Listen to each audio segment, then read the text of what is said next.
Hello and welcome to another edition of the TC Experience.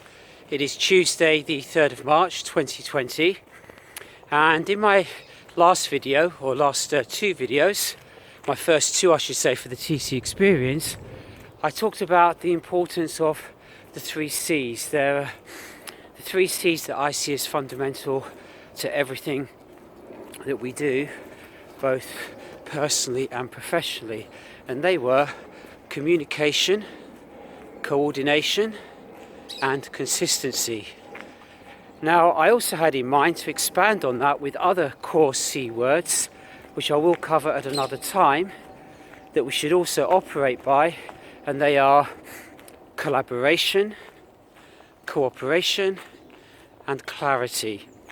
And there are some T words, because remember this is the TC Experience, and they can be preceded sometimes by a T word, which could be terrific, tremendous, tangible, just to give you three examples there.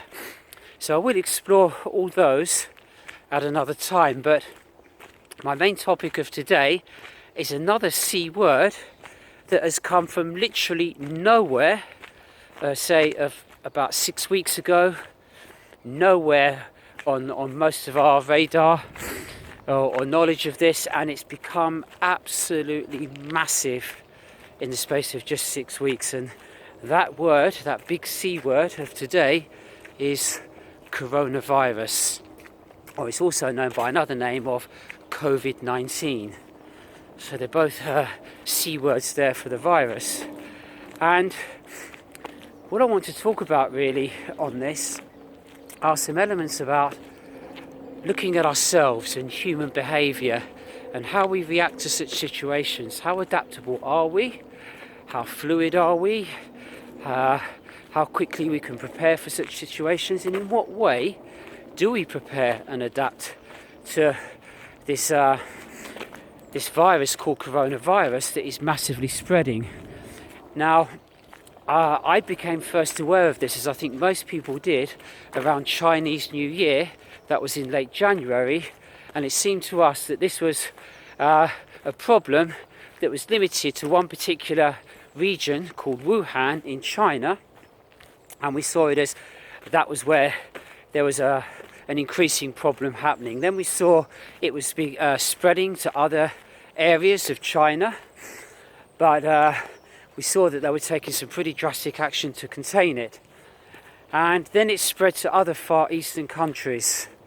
And we still saw it in Europe as pretty much a Far Eastern problem, something that was occurring far, far away. And then we started seeing cases in Europe, but in Europe really by the handful. So we were a little bit worried, but not drastically concerned. And until very recently, it was literally a handful in the UK. But what really alarms us, I think, is that in Italy, on the 26th of February, they only had 3 reported incidences of coronavirus. As of yesterday, that had massively shot up to more than 1,800. So in just 8 days, in just literally one day more than a week, that is a massive escalation. And there's a lot happening in the first few days of this week in the UK of getting ready and prepared, and they have estimated that 20% of all the workforce will be off sick from the coronavirus over the next couple of months, and they're advising people to, as much as possible, of work from home if they can. But we have these other tricky situations that they haven't really, no one's come up with a solution for this, but what about travelling on public transport, travelling on the bus, travelling on the tube, where you're in close proximity of other people? Then there's the case of, what about going to events? Well, what about going to the theatre or the cinema? Going to events, going to concerts, going to a sporting occasion. And there has been a debate about whether they should cancel big sporting fixtures, such as a big football event or rugby. But then they said, actually, you have more chance of contracting the virus in close proximity with smaller numbers than you do at an open air sports event. So this is a fluid situation where anything could happen, and some pretty drastic restrictions could be imposed during this month of March, and we'd have to wait and see. But what I'm leading to really also on this topic is human behaviour in these situations, because without these scenarios we have an orderly life. So we live a pretty orderly, structured life. We live a routine. We're all pretty civil with each other. We buy things in the normal way.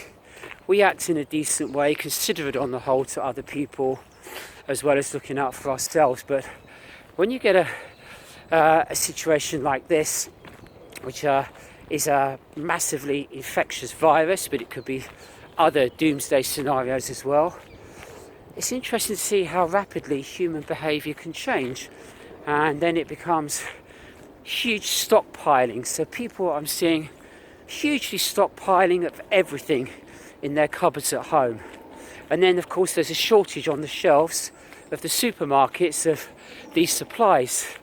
And then I wonder, is it a case of every man and woman for themselves, where we only think about ourselves and our own immediate family, and to hell with everybody else, they just have to fend for themselves? So where is this line between not being selfish, not being self-centered, and caring as much for all of humankind as for ourselves, and where does that absolutely disintegrate into every man, every woman for themselves? And then where does it also, supposing it went to a further doomsday scenario, and where does it become even worse, where it breaks down of the ugliest side of human behaviour, and how much of that lurks deep inside with our dark side, and how deeply buried is that, or how near to the surface is it, and how much can we contain that dark side instinct of we will do anything, absolutely anything, to protect ourselves and our family at the expense of others. And you know, we need to see how this develops, but that's my message to you, for me to put it out there. How are you in these situations? How much thought have you given to this? And when the worst comes to the worst, is it going to be you're only thinking about yourself and your immediate family at the sacrifice of all else around you? And beyond that, on the other side, how will that impact on the longer term with our relationships with each other, our behaviour with each other? And I really want you to give that some thought, because it is another concern of mine, of not just of the virus. And from everything that I have seen and read and heard, the vast majority of us, it will only be like catching the common cold. It may be flu, moderate flu, but mostly a common cold. And it's only elderly people, those with respiratory problems, and very young children who are at high risk from this, where there is a mortality rate here. And they're the people that we should be looking to protect. So we need to think about our behaviour and how to protect all those vulnerable groups, but not go into this panic situation.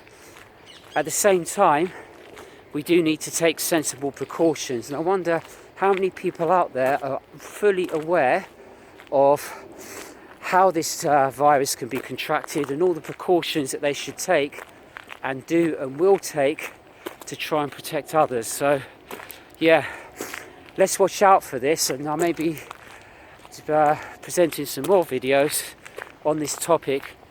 This other big C word at the moment, coronavirus. So I'll leave you with those thoughts. Thank you for watching, and be safe, be careful, and be calm. Toodaloo.